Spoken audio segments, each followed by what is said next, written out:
Հստակորեն արձանագրվեց, որ Քոչարյանի, Կարապետյանի և Ծառուկյանի ղեկավարած ուժերը որդեգրել են Հայաստանի և Ադրբեջանի միջև հաստատված խաղաղությունը վերանայելու քաղաքականություն։ Սա նշանակում է, որ նրանք գնում են պատերազմի դուռը բացելու ճանապարհով։ Այս օրերին այդ ուժերը խոսում են Հայաստանի և Ադրբեջանի միջև հաստատված խաղաղությունը վերաբանակցելու, խոսում են խաղաղությունը վերաբանակցելու և պարտադրելու, այդ թվում ուժային եղանակով պարտադրելու մասին։ Սա միանշանակ և աներկբա նշանակում է ոչ միայն դուռը բացել պատերազմի համար, այլև անխուսափելի դարձնել։ Եթե նույնիսկ գնանք ամենալավատեսական կանխատեսումով, վերաբացել հաստատված խաղաղությունը նշանակում է վերափոխելու հնարավորություն ստեղծել այն ամբողջ բովանդակությունը, որը մենք բանակցային պրոցեսի արդյունքում ի վերջո ֆիքսել ենք։ Տեսական մակարդակում կարող ենք համարել, որ այդ բովանդակությունը կարող է դառնալ ավելի լավը, բայց նույն տեսական մակարդակում այդ բովանդակությունը կարող է դառնալ ավելի վատը, բայց շատ ավելի հավանական է և էլի, եթե նույնիսկ չգնահատենք տեսական մակարդակում, այդ բովանդակությունը ամբողջությամբ կարող է փլուզվել և ինչպես այս թվարկումը պարզ ամենաչեզոք վիճակագրական թվարկումը ցույց է տալիս, այսինքն երկուսը ընդդեմ մեկի, մի հնարավորություն կա, որ այդ բովանդակությունը կարող է լավանալ և երկու հնարավորություն կա, որ այդ բովանդակությունը կարող է վատանալ, ընդ որում երկու, այսինքն մի հնարավորություն ընդդեմ երկու հնարավորության, և այս երկու հնարավորության դեպքում էլ զարգացման տրամաբանությունը տանում է դեպի պատերազմ։ Սա մենք պետք է շատ հստակ արձանագրենք, որովհետև հաստատված խաղաղությունը մի կողմ դնել,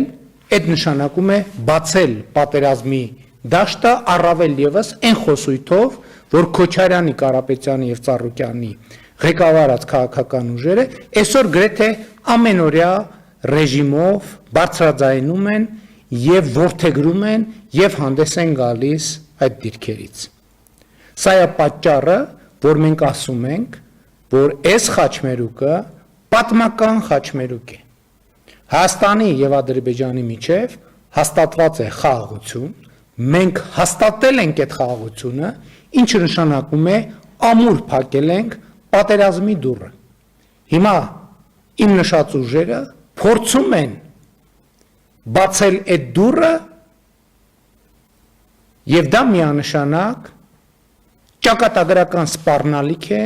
Հայաստանի Հանրապետության անվտանգությանը։ Ընդ որում, խոսելով երաշխավորների մասին,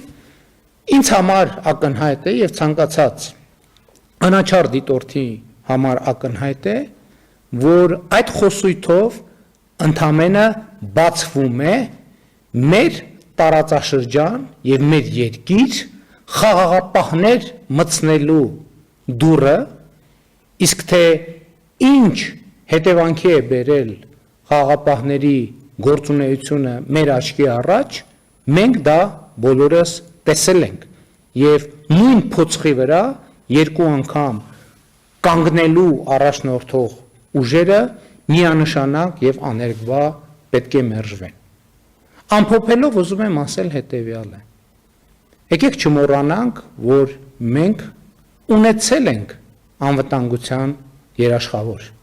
ընդ որում անվտանգության երաշխավորի պարտավորությունները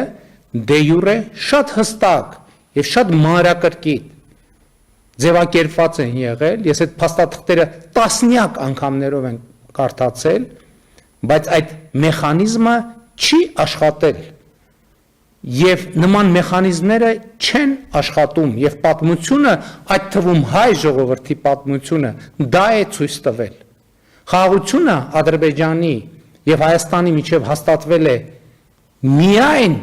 ու միայն այն պատճառով երաշխավորի համատեքստում, որ մենք հույսներս դրել ենք ոչ թե երաշխավորի, այլ ինքներս մեր վրա, դա համարել ենք մեր խնդիրը եւ մեր լուծելու խնդիրը։ Եվ ընդհակառակը, երբ որ մեր մտածողությունը եղել է երաշխավորային, պայմանական ասած, մենք մտածել ենք, որ ահա կա երաշխավոր եւ նա պիտի լուծի հարցերը, կամ մենք այդ հարցերը պետք է լուծենք դրա միջոցով, ամեն անգամ դա մեզ բերել է էսկալացիայի, դա բերել է սրման, դա բերել է պատերազմի, դա բերել է կորուստների։ Հայաստանի եւ Ադրբեջանի միջև խաղաղությունը հաստատել ենք ծանր կորուստների գնով։ Բայց մենք դուրս ենք եկել պատմական նոր հանգրվան, երբ մենք գոյատևման օրակարգը փոխարինել ենք զարգացման օրակարգով։ Եվ բոլոր նրանք, ովքեր ուզում են բացել խաղաղության վերանայման դուռը, անխուսափելիորեն մեզ հրում են, մեզ փորձում են հրել զարգացման ժամանակաշրջանից դեպի գոյատևման ժամանակաշրջան, ընդ որում բոլոր այդ դեպքերում մեր պատմությունը ցույց է տվել, որ մենք գոյատևում ենք ոչ թե մեր հայրենիքում, ոչ թե մեր պետությունում, այլ օտար պետություններում։ Ահա սա է պատճառը նաև, որ խաղաղության վերանայման օրակարգով հանդես են գալիս օտար պետությունների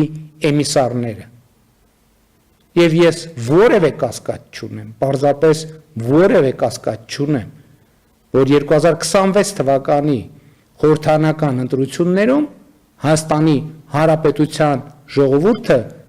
տեր է կանգնելու խաղաղությանը, Հայաստանի Հանրապետությունը տեր է կանգնելու խաղաղությանը, որովհետև դա իր ստեղծած խաղաղությունն է, իր զրկանքների, իր տառապանքների, իր կորուստների, իր մտածումների, իր վերանայումների գնով ձեռք բերված խաղաղությունն է։ Սա քո խաղաղությունն է, Հայաստանի Հանրապետության հարգարժան, սիրելի, հարգելի քաղաքացի, եւ դու պետք է տեր կանգնես քո խաղաղությանը, քո պետությանը, քո անկախությանը, քո ինքնիշխանությանը, փառք նահատակներին եւ կեցցե Հայաստանի Հանրապետությունը։ Սիրում եմ բոլորիդ, հպարտանում եմ բոլորովդ եւ խոնարհվում եմ բոլորիդ առաջ։ Խոնարհվում եմ մեր բոլոր նահատակների ընտանիքների առաջ եւ ծնկի եմ գալիս մեր բոլոր նահատակների առաջ։ Հայաստանի Հանրապետությունը ուժեղ, զարգացած, խաղաղ, անվտանգ, ամենամեծ հարգանքի տուրքն է մեր բոլոր նահատակներին։